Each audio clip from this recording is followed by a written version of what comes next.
In today's note, we're going to be looking at horizontal and vertical lines.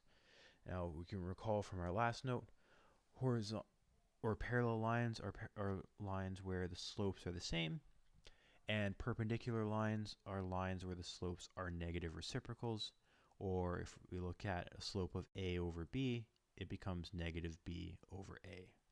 So what we want to do is I want to determine an equation of a line that is parallel to each equation that's given to me.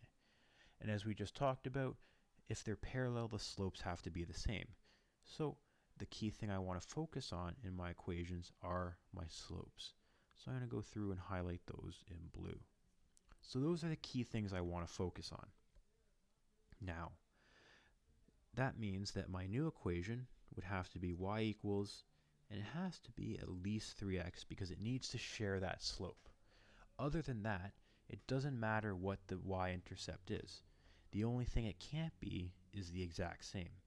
Because if I wrote down the equation of a line y equals 3x minus 4 and said it's parallel to y equals 3x minus 4, that would be incorrect. Because what I'm saying is that these are two different lines, however, it's the exact same equation. So the only thing is, it just has to have a different y-intercept from the one that's given. So if it just has to be any number other than negative 4, so we'll put it as positive 1. For b, I need to have at least y equals negative 4 over 3. If it's parallel, it needs to have the same slope. And then the y-intercept has to be different. So I'll change it to, let's say, negative 5. It's a different y-intercept, but it's the same slope, so that means that it's parallel. Same thing goes for c. I need to have the same y-intercept, same slope, y equals 0.35x, and then the y-intercept can be anything else. Let's say minus 2. As long as the slope is the same, then it's parallel. For the next example or review, I'm looking for an equation of a line that is perpendicular to the equations that are given. So again, the key thing is it's perpendicular, and again, what we know about perpendicular lines is that the slopes are negative reciprocals. So what we want to do is focus on the slopes again. So what we need to do is figure out what is the negative reciprocal of each slope. Well, 1 over 2 becomes negative 2 over 1. So that means my equation would have to be y equals negative 2 over 1 x. And now with perpendicular lines, I can have the same y-intercept if I want. So I could have it as y equals negative 2 over 1x plus 3, and that would be perpendicular to y equals 1 over 2x plus 3. Here, again, the y-intercept doesn't matter. It can be the exact same. It could be different because it's not giving me the exact same line. The slope is already changed, so that's indicating what's perpendicular. For b, same idea. Let's look at my slope, negative 4, and let's find the negative reciprocal, which would be, if I flip it, 1 over 4, change the sign, it's now positive. So that means my equation would have to be y equals 1 over 4x, and I can pick any y-intercept I want. I'm going to say minus 7. For d, same thing. Let's take my slope, let's find the negative reciprocal, so I'm going to flip it, so 3 over 4. I'm going to change the sign, so it will now be positive. One thing to keep in mind, if only one of the numbers is negative, that does not mean that you change only that number to positive and the other one to negative. Right? If we think of fractions, as long as one number is negative, the entire entire fraction is negative.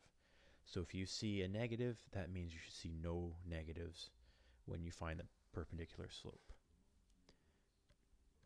So if I'm coming up with an equation, y equals 3 over 4x. And again, the y-intercept doesn't matter. It can be the same or it can be different, only when we're dealing with perpendicular lines. So I'm going to say plus 1. Now what we're going to be doing after that review is looking at horizontal and vertical lines. And we've looked at horizontal and vertical lines in the past when we dealt with slope, and horizontal lines we've looked at even further when we dealt with our distance time graphs. So horizontal lines are lines that have a slope of 0. If we think of speed, a flat line meant we were going nowhere, we were stopped, right? So it had a speed of 0, or in other words, a slope of 0. What do they look like? Well, horizontal or flat line. And the key thing is that the y value does not change for these points. So if I were to plot that line as a bunch of points, the y value would all be the same because it's not changing heights. Or if you think of the speed graph, it's not changing distances. The only thing that's changing is the x value. So what that means is that the equation of a horizontal line is y equals, and then whatever the y value of the line or that the line goes through is. So in other words, an example would be y equals 2. So that means it's a horizontal line going through y equals 2. Vertical line, we've talked about vertical lines briefly when we've dealt with slope, and vertical lines have a slope of undefined, or you might see it as error on your calculator. They appear as a vertical line going up and down, and what's unique about this is that the x value does not change for points along the line. So that means that the equation for a horizontal line is x equals, and then whatever value x value that line goes through. So say, for example, x equals -4. So that means we have a vertical line going through x equals -4. So I have 3 different equations, or 4 different lines, and I want to come up with an equation for each. So if I look at A, it's a horizontal line, and it's going through this point here, which is 4. So that means that my horizontal line will have an equation of y equals 4 because that y value is staying constant for the entire line. For B is a vertical line, and it's going through the point here, or it's going through the x value staying the same at -2. So that means for a vertical line, my equation would be x equals -2. For C is another vertical line, so I know it's going to be in the form x equals, and now I just need to find where does it cross the x-axis, or what is that x value that doesn't change. And in this case, if I look at it, it is 6 because it's going through that x value, and at every point will have that value. Lastly, line D.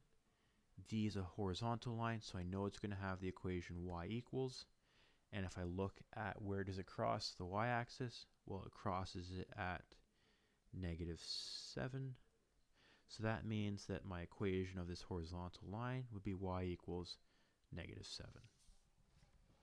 So the key thing from this note is to be able to identify horizontal vertical lines, understand what is unique about them, what are the characteristics of each, and again to recognize or come up with equations for both horizontal and vertical lines.